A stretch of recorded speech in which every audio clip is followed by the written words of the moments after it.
चलिए तो आज के ऑनलाइन लाइव क्लास में आप लोगों का स्वागत है। जैसा कि आप लोग जानते ही हैं कि हमने पिछले क्लास में 10th के इकोनॉमिक्स के जो तीसरा इकाई है उसका कुछ पॉइंट पढ़ाए थे और शेष पॉइंट हम आज पढ़ाएंगे। आज का पॉइंट होगा मुद्रा का कार्य।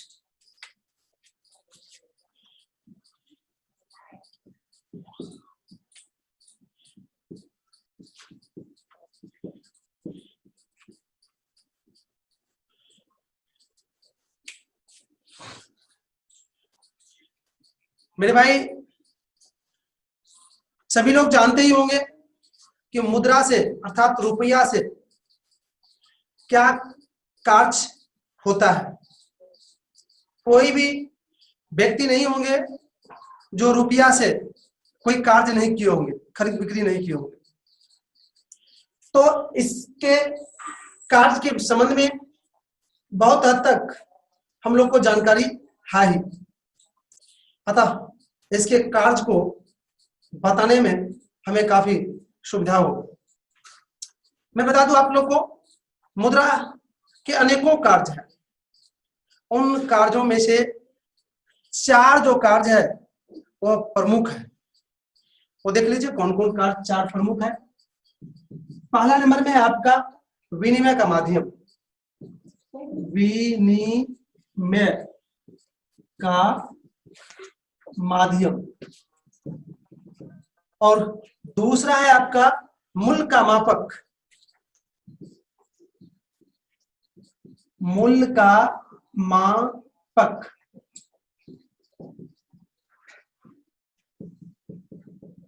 और तीसरा है आपका विलंबित भुगतान का साधन।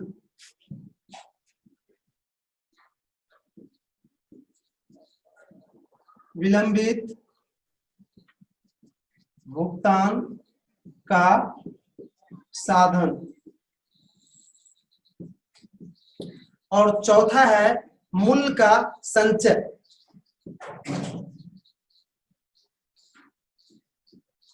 मूल्य इसमें धन भी लगा दीजिए, मूल्य या धन 3 नंबर में का संचय। अभी ये लिखना नहीं है आप लोग को, हम जब लिखाएंगे उसके बाद लिखिएगा। अभी तो हम समझाने के लिए लिखे हैं। हमने बता रहे थे कि मुद्रा के जो अनेकों कार्य हैं उन कार्य में से 4 जो कार्य है वो महत्वपूर्ण है। वो वही 4 कार्य को हमने बोर्ड पर लिखे। पहला है विनिमय का माध्यम, दूसरा है मूल्य का मापक, और तीसरा है विलंबित भुगतान का साधन, और चौथा है मूल्य या धन का संचय। इन चारों को एक बार ध्यान से सुन लीजिए। विनिमय मतलब होता है देन लेन, मतलब देन लेन का यह माध्यम है ना। कोई चीज देते हैं तो उसके बदले में रुपया लेते हैं, कोई चीज लेते हैं तो उसके बदले में हम रुपया लेते हैं। देन लेन का मुद्रा मुख्य माध्यम हो चुका है। मूल्य का मापक, किसी भी वस्तु के जो मूल्य, कीमत को जो निर्धारित करते हैं वह किससे निर्धारित करते हैं? मुद्रा के द्वारा, या अन्य चीज के द्वारा भी होता है लेकिन मुद्रा के द्वारा आसानी से हो जाती है।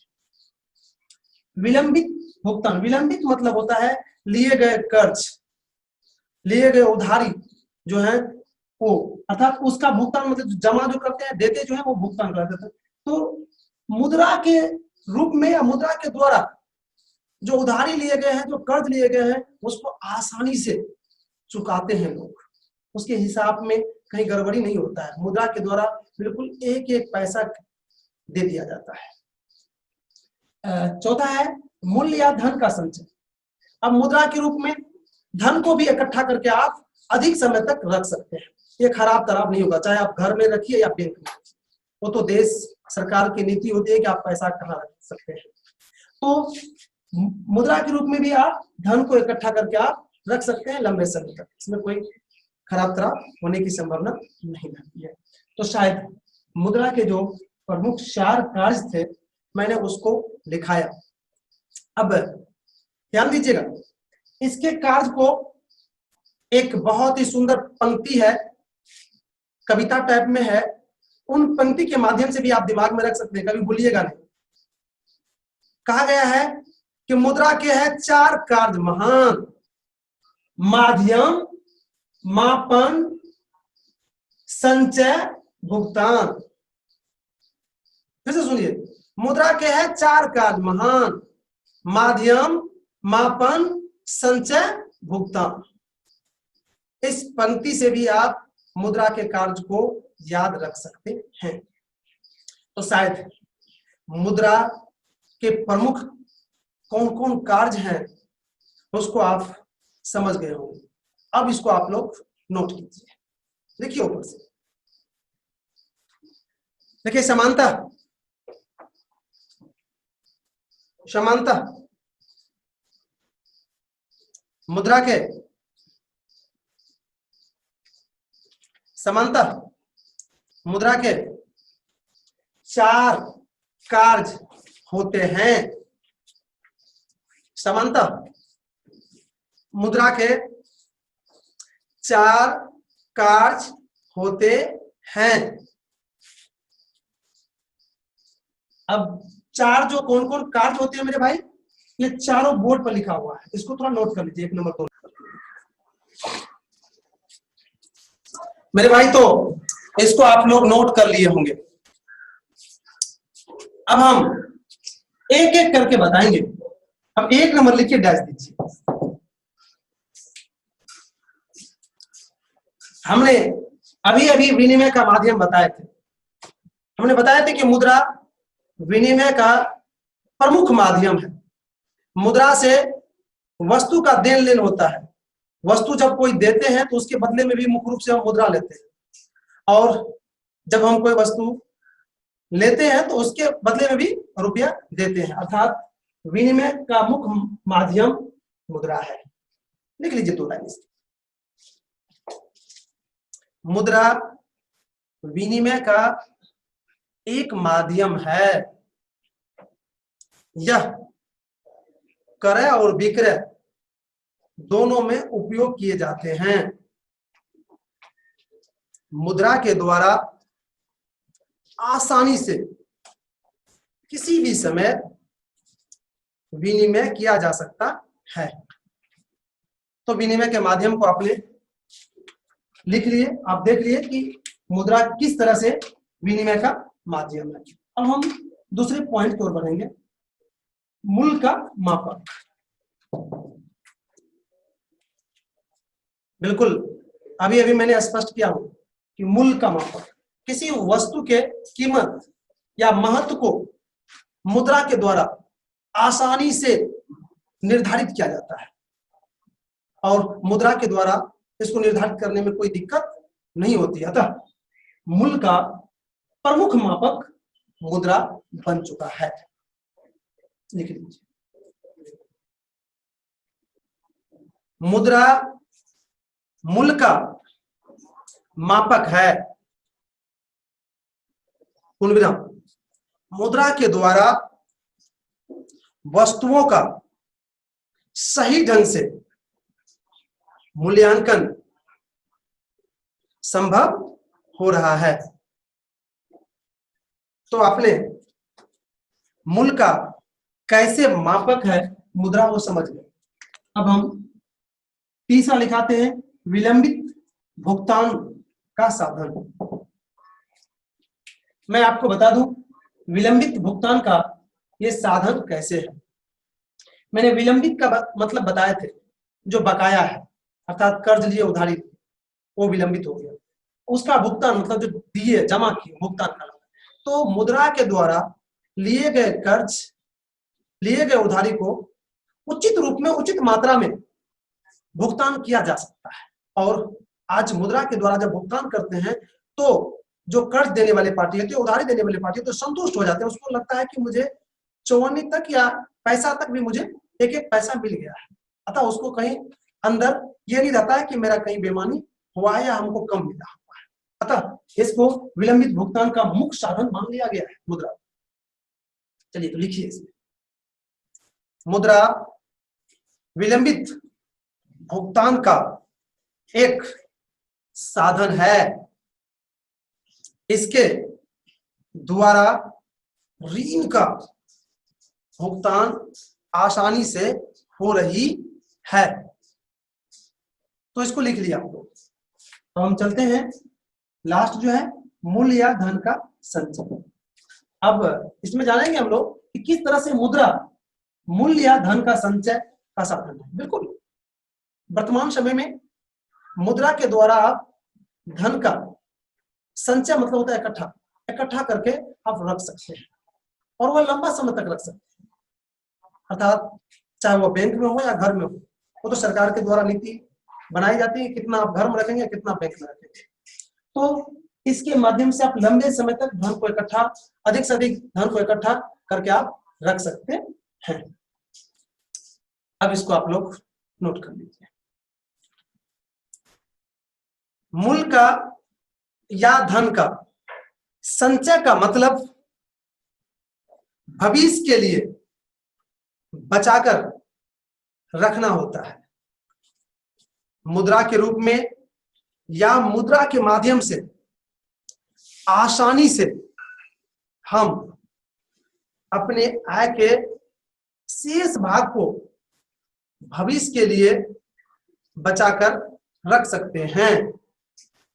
तो आपने मुद्रा के जो 4 कार्य प्रमुख थे उसको लिख लिए और समझ भी गए। अब नोट में एक चीज और लिखाने जा रहे थे। मैंने शुरू में इसको एक पंक्ति या कविता के माध्यम से भी इसके कार्य को बताए थे, वो भी लिख लीजिए नोट में।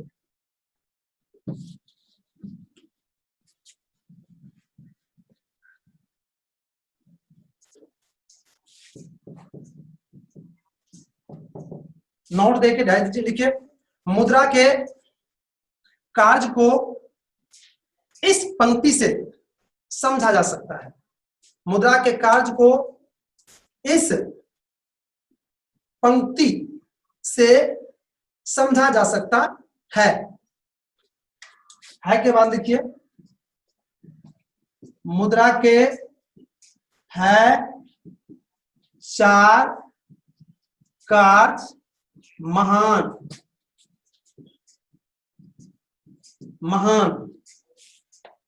माध्यम मापन संचय भुगतान। हाँ तो मेरे भाई ये पंक्ति था जिसके माध्यम से आपने मुद्रा के कार्य को पुनः समझ सकते हैं। मुद्रा के है 4 कार्य महान माध्यम मापन संचय भुगतान। तो इस तरह से आपने मुद्रा के कार्य को शायद समझ गए। अब हम अगले पॉइंट की ओर बढ़ते हैं। अगला पॉइंट है आपका मुद्रा का विकास।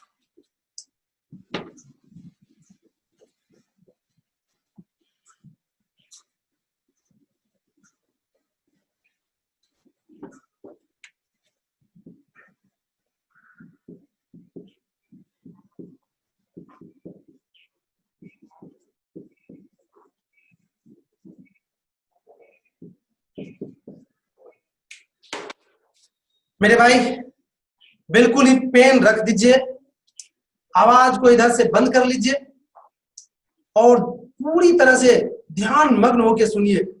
सिर्फ सुन लीजिएगा, तो इस पर कोई भी क्वेश्चन आएगा तो उसका जवाब दे सकते हैं आप। सिर्फ सुनना है। थोड़ा पेन को नीचे रखिए आप, सुनिए। मुद्रा आप समझ चुके हैं कि जिससे किसी वस्तु का खरीद बिक्री होता है, मुख्य रूप से वही मुद्रा है। और विश्व के सभी देशों का मुद्रा अलग अलग है। अब है अपने देश के विषय में मुख्य रूप से पढ़ते हैं कि अपने देश में जो मुद्रा आया, क्या एकाएक ये कागज वाला या ये डॉलर आ गया? क्या इससे पहले यह खरीद बिक्री का काम जो होता था, क्या जिस दिन से ये मानव यहाँ पर पहुंचे उसी दिन से कागज वाला नोट से खरीद बिक्री शुरू हो गया?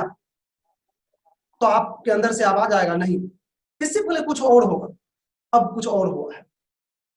तो आज हम इसके शुरुआत से लेके अभी तक के पूरी इतिहास को आपके सामने रख रहे हैं। मेरे भाई, ये मुद्रा का विकास एकाएक नहीं हुआ है, बल्कि धीरे धीरे हुआ है इसके विकास। सबसे पहले प्रारंभ में वस्तु का देन लेन होता था। वस्तु भी नहीं, मुद्रा को जानता ही नहीं था। एक वस्तु दिया तो उसके बदले में कोई दूसरा वस्तु ले लेते थे प्रारंभ में, क्योंकि जरूरत को पूरा करने के लिए दूसरे से सामान लेना पड़ता था, तो उसके बदले में उसको देना पड़ता था कुछ। तो वस्तु विनिमय से शुरू हुआ। उसके बाद आ गया कुछ दिन के बाद वस्तु मुद्रा। वस्तु मुद्रा में क्या हुआ, तो समाज के बीच, लोगों के बीच बहुत सारे वस्तु थे। किसी एक वस्तु को वह क्या क्या तो मुद्रा के रूप में मान लिया, खरीद बिक्री के रूप में मान लिया कि इसके द्वारा हम खरीद बिक्री करेंगे। जैसे मैं बताता हूं एक दो उदाहरण। शिकारी युग जो था, शिकारी युग में खाल बहुत महत्वपूर्ण था जानवर का। खाल को रुपया माना गया था, मुद्रा माना गया था, अर्थात खाल से वस्तु का देन लेन होता था। जिस तरह से अभी रुपया का जो हम कोई वस्तु लेते थे उसके बदले में रुपया देते हैं, तो उस जमाने में शिकारी युग में खाल देते थे और दूसरा वस्तु लेते थे, अर्थात खाल को ही मुद्रा माना गया था। मुद्रा के कार्य को संपन्न करने के लिए चुना गया था। इस तरह से धीरे धीरे इसका विकास होता रहा। उसके बाद जब कृषि युग आया तो गेहूं, धान, अन्य अनाज को मुद्रा मान लिया गया और उससे देन लेन का काम शुरू हो गया। उसके बाद जब धातु युग आया, अर्थात जब धातु से लोग परिचित हो गए, तो धातु को ही मुद्रा मान लिया गया था, अर्थात सोना, चांदी, लोहा, तांबा इत्यादि, इसी को मुद्रा मान लिया गया। इसी से खरीद बिक्री शुरू हो गया। लेकिन यहीं से एक अलग चेन बना। धातु के प्रयोग में जब दिक्कत होने लगा था, तब सिक्का मुद्रा शुरू हुआ था, अर्थात उसी धातु से, सोना चांदी से एक खास आकार के सिक्का बनाए जाने लगा। आप देखिएगा पुराना वाला सिक्का ऐसे ऐसे करके है, गोले गोले, छोटका बड़का ऐसे करके,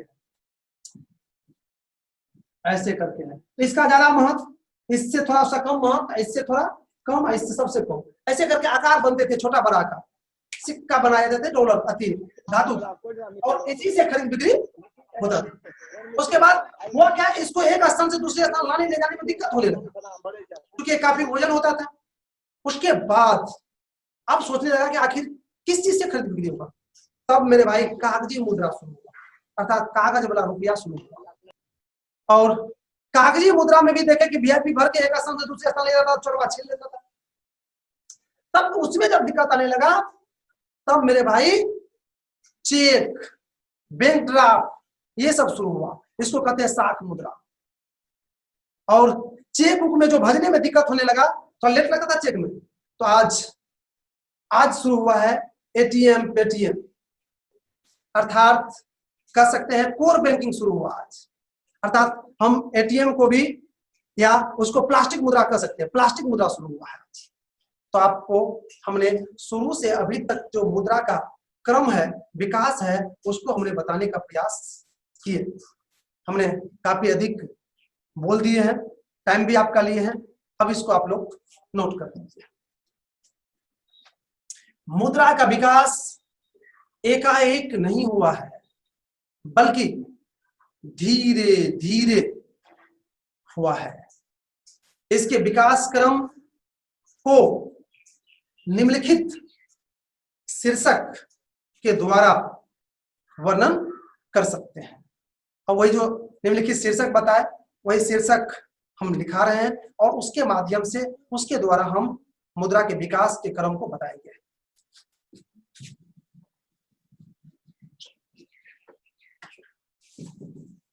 एक नंबर में लिखिए वस्तु विनिमय।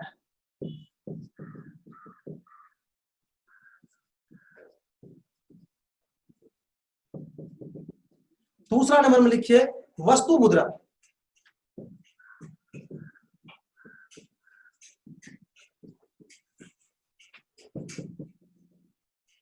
और तीसरा नंबर में लिखिए धात्विक मुद्रा।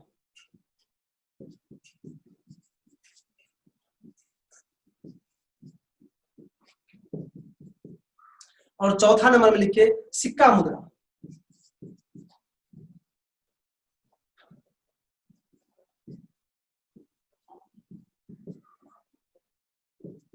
और 5वां नंबर में लिखिए पत्र मुद्रा।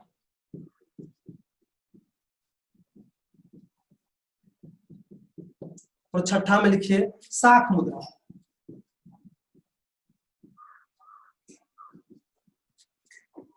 और 7वां में भी लिख लीजिए प्लास्टिक मुद्रा।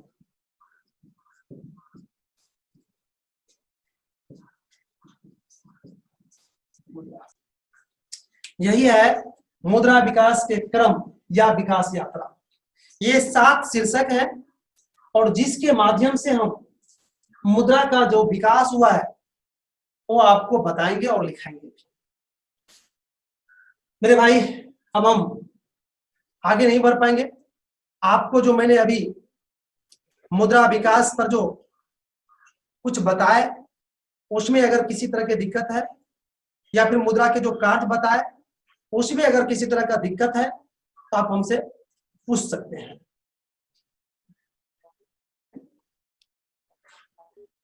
सर प्लास्टिक मुद्रा क्या है?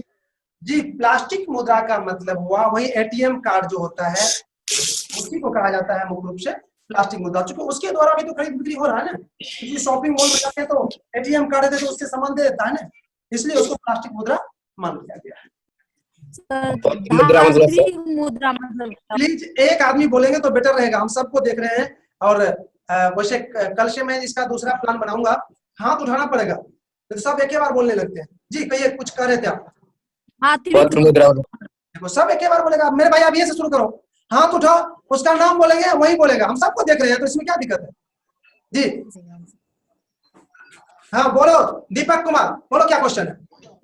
पत्र मुद्रा मतलब और मुंह हटा के बोलो ना, मोबाइल से मुंह हटाओ थोड़ा सा, आप बोलो।